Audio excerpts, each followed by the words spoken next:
ఆశ్చర్యం కలిగించే విషయాలు నిజంగా ఇవన్నీ కూడా.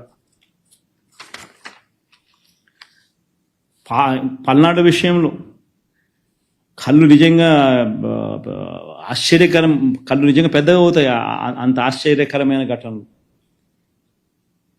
న్యాయం ధర్మం వైపున పోలీసులు నిలబడతారా, లేకపోతే ఒక మనిషిని ఎలా ఇరికించాలి అని చెప్పి పోలీసులు కష్టపడతారా అన్నదానికి నిదర్శనం.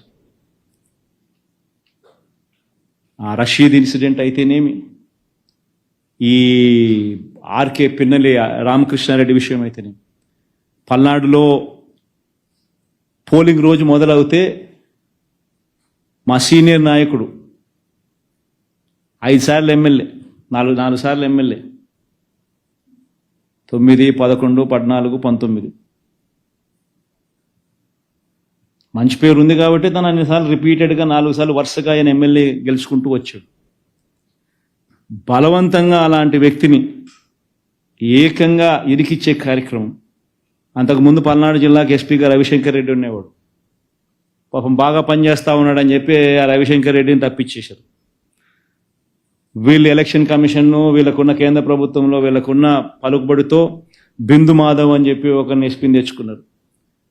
ఆయన చేస్తూ ఉన్న ఆకృత్యాలు అక్కడ అంతా ఇంత కాదు అని చెప్పి ఏకంగా తెలుసుకుని ఎలక్షన్ కమిషనే స్వయంగా ఆయన్ను సస్పెండ్ చేసింది. ఆయన చేసిన అగత్యాలకు ఎలక్షన్ కమిషనే ఆయన సస్పెండ్ చేసింది స్వయంగా తెలుసుకొని.